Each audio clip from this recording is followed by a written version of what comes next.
જણાવો હવે કાલના એક્સપાયરી દિવસમાં કયા 3 બ્રેકઆઉટ સ્ટોક છે જે મોમેન્ટમ બતાવશે?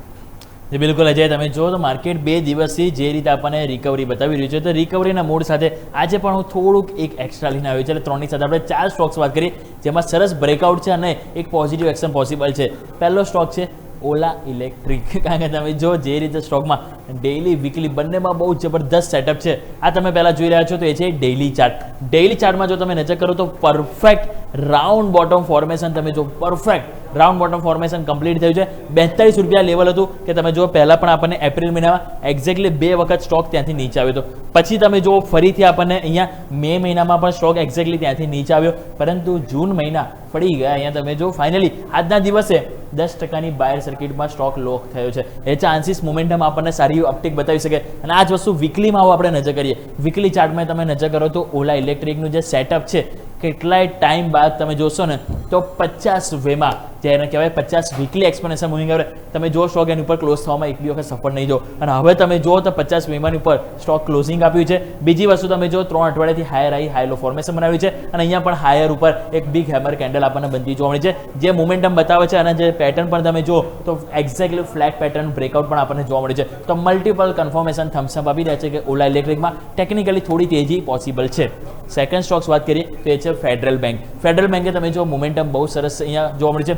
અહીંયા પણ એક્ઝેક્ટલી મેં જે રાઉન્ડ જે ડ્રો કરે છે, પહેલાં તમે નજર કરો 1 2 3 4 વખત સ્ટોક 300 રૂપિયા ગયો અને તમે જો 300 રૂપિયા સ્ટોકમાં આપણને રિજેક્શન આવતું, રાઈટ. પરંતુ આ ફેરી ક્લોઝિંગ 301 રૂપિયા છે. એની ઉપર પણ ગયો છે અને એની ઉપર ક્લોઝિંગ આપવામાં સફળ થયો છે. એટલે હવે આવતીકાલે જો અહીંયાથી જે 302.5 303નો લેવલ જો ક્રોસ ઓવર થાય છે તો મોમેન્ટમ આપણને ફેડરલ બેંકમાં પણ બહુ સરસ જોવા મળી શકે. અને બીજી વસ્તુ અહીં તમે જો મેં જે મહત્વની જે સપોર્ટ અને રેઝિસ્ટન્સ ટ્રેન્ડ લાઇન જે ડ્રો કરી હતી 2, એનું પણ આપણને એક સરસ બ્રેકઆઉટ ફેડરલ બેંકમાં જોવા મળી છે. તો અહીંયા પણ મોમેન્ટમ પોસિબલ છે કે સારી એવી જોવા મળી શકે. એટલે બીજો સ્ટોક કે જે પોઝિટિવ મોમેન્ટમ. ત્રીજો સ્ટોક વાત કરવા માંગીશ તો એ છે આરઆર કાબેલ. આરઆર કાબેલે તમે જુઓ તો મોમેન્ટમ બહુ સરસ પોઝિટિવ છે.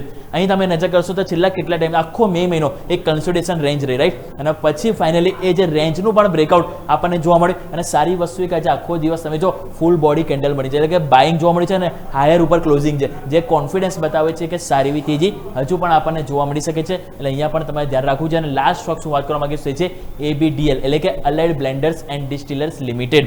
અહીંયા પણ તમે નજર કરો તો મોમેન્ટમ મેં જે પેટર્ન જે ડ્રો કરી છે, એક્ઝેક્ટલી તમે જો ટ્રાયંગ્યુલર પેટર્નમાં નેરો રેન્જ બનતી ગઈ અને પછી ફાઇનલી એને ઉપર બ્રેકઆઉટ. પહેલી વસ્તુ. બીજી વસ્તુ તમે જો આજે એક રેઝિસ્ટન્સ એરિયા હતો 567 રૂપિયા જોવા, કે જેની ઉપર ક્લોઝ થવામાં સફળતા નથી મળતી. અને હવે તમે જો ફાઇનલી એક ક્લોઝ થવામાં સફળતા મળી. સપોર્ટને તમે જો સ્ટોકમાં એક સરસ રિસ્પેક્ટ મળી રહ્યો છે, જે બતાવે છે કે હવે મોમેન્ટમ અહીંયા પણ આપણને 600 તરફની જતી જોવા મળી શકે. તો ચારે સ્ટોક્સ અલાઇડ બ્લેન્ડર્સ એન્ડ ડિસ્ટિલર્સ લિમિટેડ. બીજો સ્ટોક્સ આપણે વાત કરીએ એ પ્રમાણે ફેડરલ બેંક, આરઆર કાબેલ અને ઓલા ઇલેક્ટ્રિક. ચારે સ્ટોક છે કે જેમાં એક સરસ ટેકનિકલ સેટઅપ બન્યું છે, કે જેમાં મોમેન્ટમ આપણને સરસ પોઝિટિવ બનતી જોવા મળી શકે છે. અજય, ઓકે. તો 3ની આજે બી 4 બ્રેકઆઉટ સ્ટોક. કાલે એક્સપાયરી દિવસ છે તો એક એક્સ્ટ્રા મોમેન્ટમ ખાસ ફોકસ કરશું. તો યુમિક માહિતી માટે ખૂબ ખૂબ આભાર. તો 3ની 4 બ્રેકઆઉટ સ્ટોક પર એક્સપાયરીના દિવસે મોમેન્ટમ ખાસ કરીને જોવા મળશે. બધું જ ફોકસ કરશું.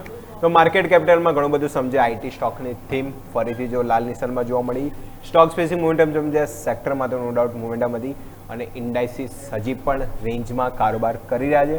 રેન્જનું બ્રેકઆઉટ થાય છે કે નહીં એક્સપાયરી દિવસે ખાસ કરીને જોવાનું રહેશે. આજ સાથે સમય